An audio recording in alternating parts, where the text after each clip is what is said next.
Hi, I'm Sasha, and today I'll tell you about my reading experience and how to find passion in reading boring literature. So, the thing is that I used to be a bookworm. As you can see here, there are a lot of books, like plenty of them, and I read them. I read all of them. But most of them was read by me before I reached the age of 16. So, it wasn't read by literally me, like me who lives right now. I see these books only from the perspective of 16-year-old me. These days, I study foreign philology, and all my first course, I didn't see a lot of passion in it. I didn't see a lot of sense in reading books because for me it was just a bunch of words written by dead men, mostly men, like now it's women as well. And I didn't see why should I do that, why their boring books should be interesting for me, but I had to read it, and it helped me to find my way to loving these books. And I wanted to share it with you because apparently there are a lot of books we have to read because of our work, because of our like studying or whatever. So it's a useful skill, and I'd like to give you some keys, like to find your passion in reading boring literature. So the first thing is you should change your childhood vision of books. I think that people who ask for the way to find passion are those who lost it. So we should think about it as what gave us passion as children. As children, we had this passion because we used it as a way of escaping the real world. This way was with all these books. We were escaping our real world in books. And as a child, I used to read Hunger Games and be a huge fan, thinking, wow, I'm such a kid 17, a lot of men like me, and I know how to use bow. I wanted to learn how to use bow because of her. And now, if I read Hunger Games, I'll see this book another way. And that's the way adult people have to experience books, as I think. You should start thinking about books, not as about experience of people surrounding like characters.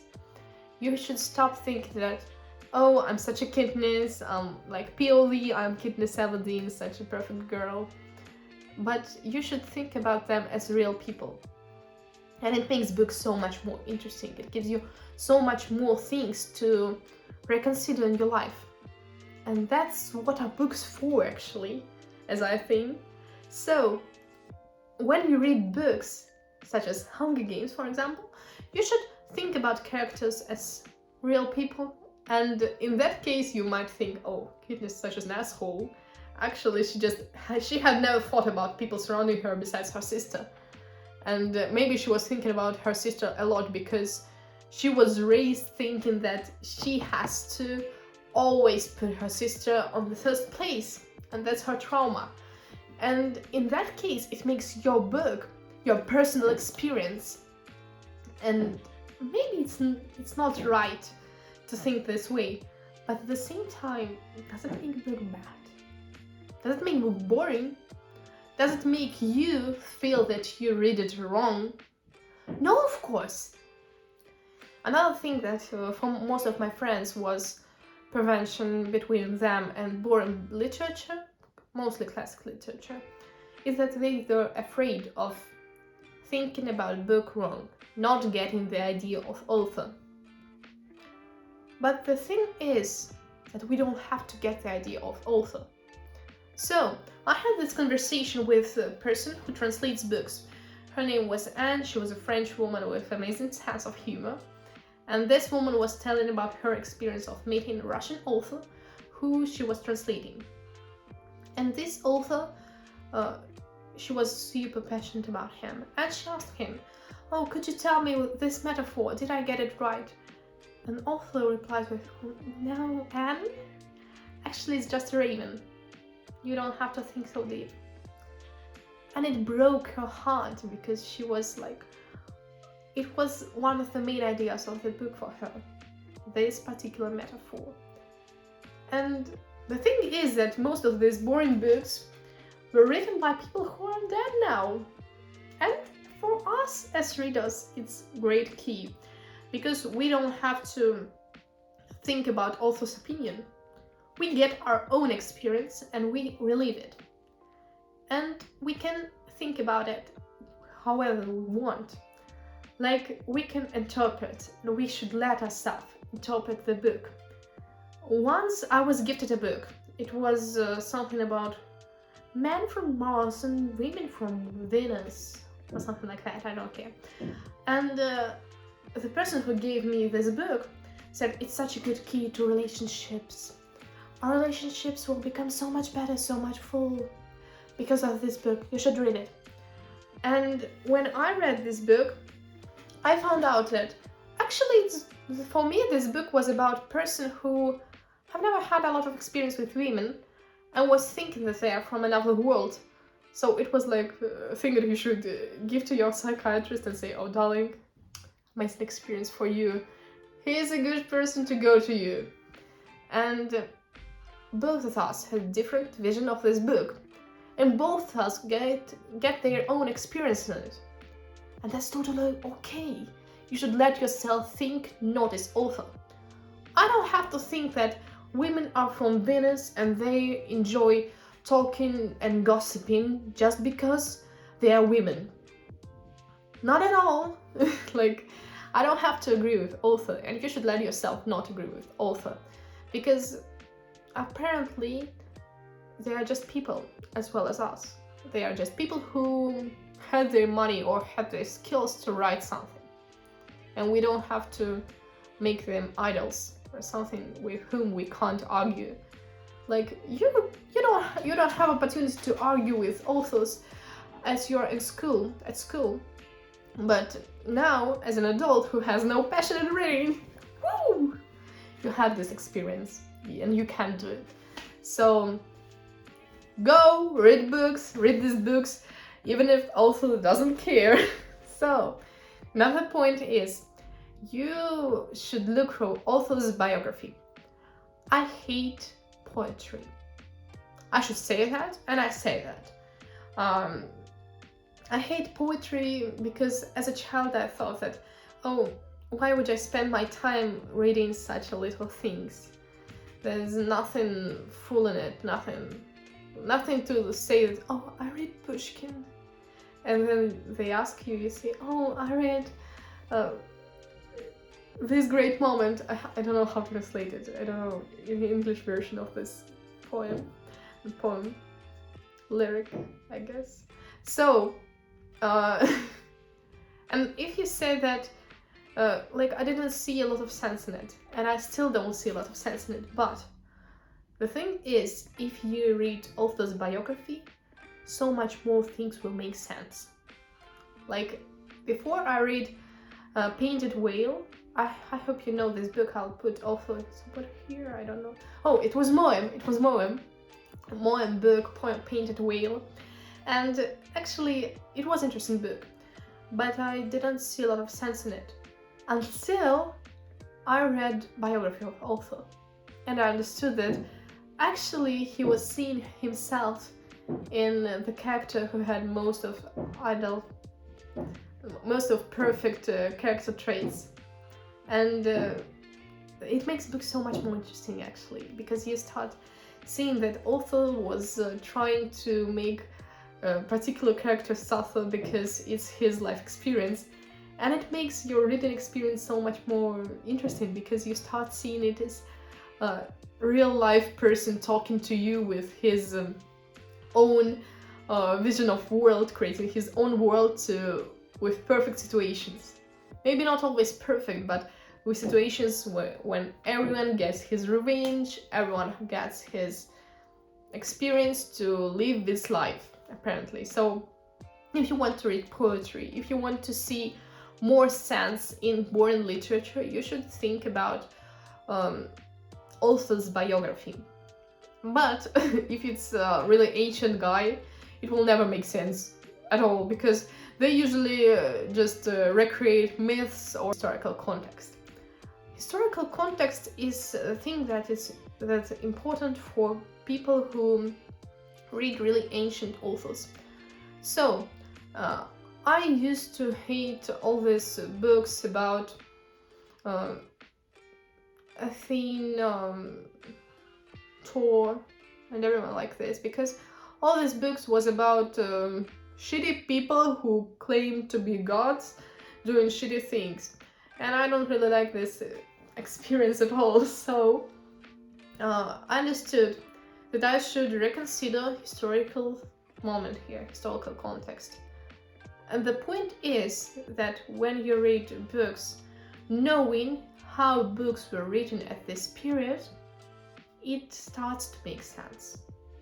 Because when I was reading the myths, I thought that why gods are so bad, why are they so pointless sometimes? And then I understood that actually gods, they were depicting are character traits that real people don't like, because they apparently created people, and people has their chance to change, while gods don't. They are stable, and that's the whole point. Because author was looking at the gods as a stable character that affects world but can't be changed, while people who are affected by these gods, they are the ones who are changing, and that's the whole point. You should change your perspective of seeing these books. And when you change this perspective, understanding what authors want you to see, it's some kind of resonating with previous point. But the thing is, in history affects literature a lot.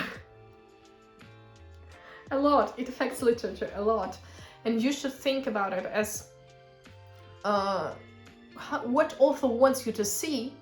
But at the same time, if it's something more modern, you can add your little personality in it. If we read ancient authors, we should reconsider historical context, because it makes so much more sense if you add it. Because authors want you to see particular things, and if you change your perspective into their perspective, the things that they had to show you because of historical context, it will make more sense.